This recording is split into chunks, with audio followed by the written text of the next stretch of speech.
Students, now we discuss how these changes affect the life of Indian weavers and artisans. How the changes after the coming of the colonial rule in India affect the life of the artisans and the weaver here. What was its impact on the textile industry of India? Initially, in 1760s, textile export from India did not decline, because the reason, Indian cotton was of very fine quality, and it was in so much demand all over the world as well in the European market. British cotton industry did not expanded initially because it can't compete with the Indian textile because of the quality factor. Therefore, Indian textile was being in demand. It was later that the demand of the Indian textile declined. Okay, firstly, it was in too much demand. That's why what the company started thinking, what the company official Britishers started thinking, to did that their trade in that field only, means to export the Indian cotton to the European market and gain the profit from that. Company was keen on expanding textile export from India. Textile export, Indian textile export. Through that they want to earn the profit.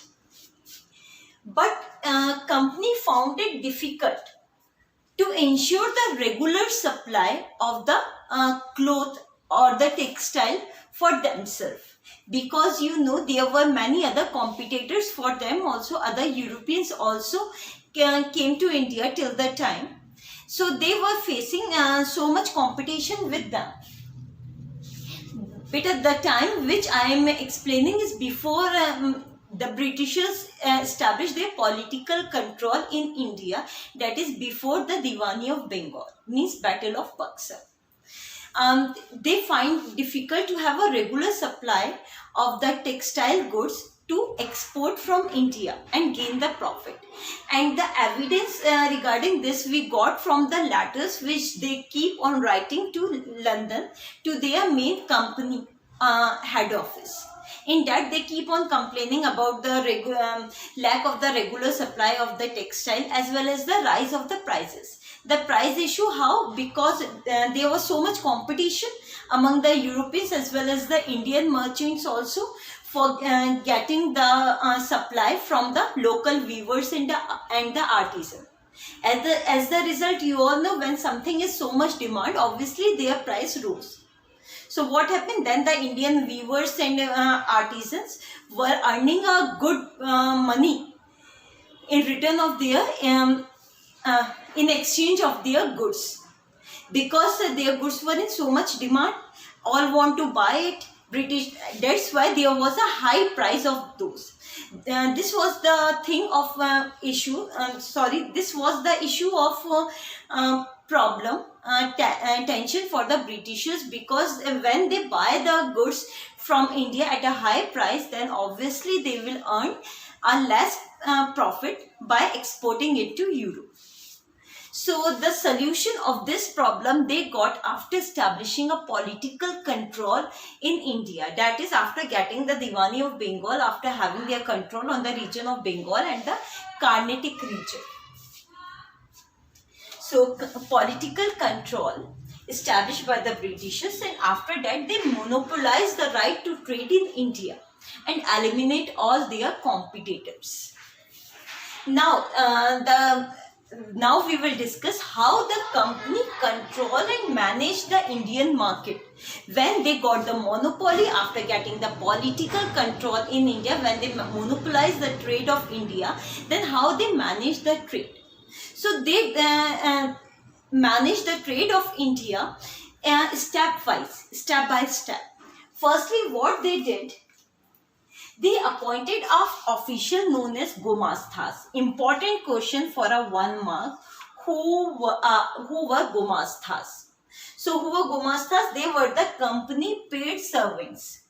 They were the company paid servants who were appointed by the company to supervise weavers, to collect the supply from the weavers, and to also keep on examining the quality of the cloth.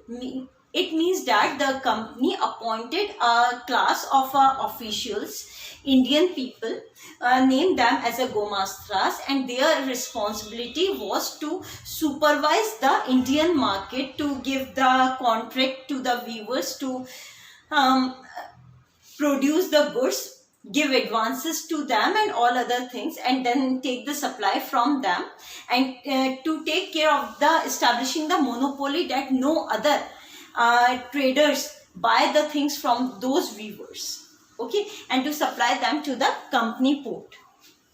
So they were paid for this by the company. Another first thing was they appointed the Gomastras, the official, the paid servants for them. Second step was that system of advances. They started giving the advances, the loans to the weavers to produce their goods.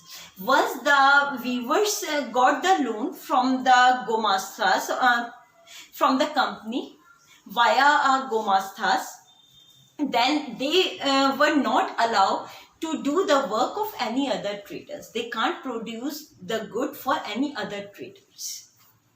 They were bound to work for for the company only.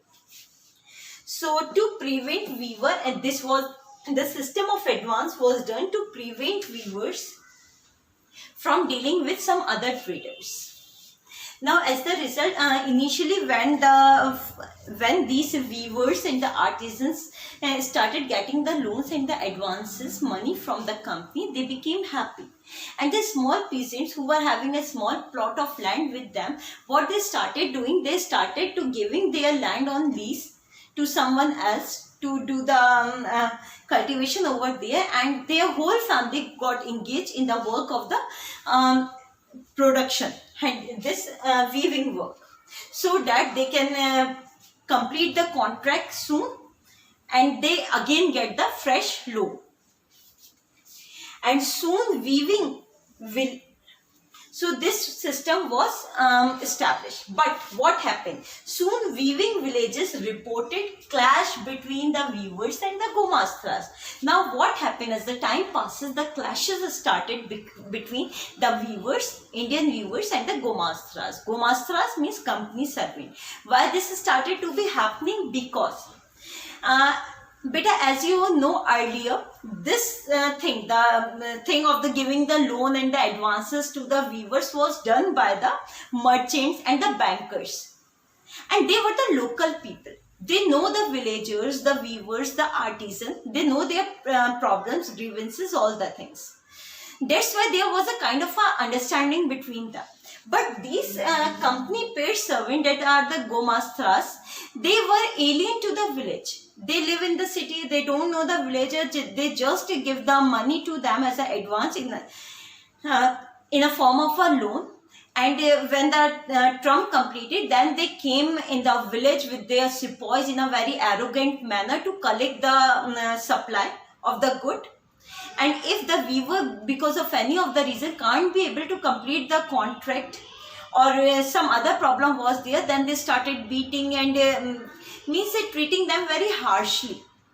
And this thing led to a clash between two, because there was not there was a kind of a alienation between two, not a not a understanding between the two. This thing led to a clashes between the two. And as a result of all these clashes and all these things, what happened? Now the main thing came. These are the series of events which led to the result. Which result? How these things changed the life of Indian weavers and artisans. इनकी life कैसे affect होती है? So how the life get affected? Villages were deserted as the result, because of all these clashes and all these problems. Deserted these weavers deserted the villages. They leave the village because their small plot of land were there, and these Gomastras were forcing them to doing the production. And when they can't be able to complete the contract, then they desert the village. They leave the village. The weavers also revolted along with the traders. In many villages, we found that these weavers revolted against the company, against the Gomastras. They start opposing the company official and refuse to take the loan from the Gomastras. And as the result, when they refused to take the loans and they themselves were not having the money, then all these things result in the close down of the Indian workshop, Indian artisan work, and they became a agricultural laborer, started working on someone else's land. So this is all about this. Now I am giving you a quick revision of this, how these changes affect the life of Indian weavers and artisans. It totally destroyed the life of the weavers and the artisans, because at last you saw that they had to desert their village, move to the city place, or just became the laborers on the land of others. This is all.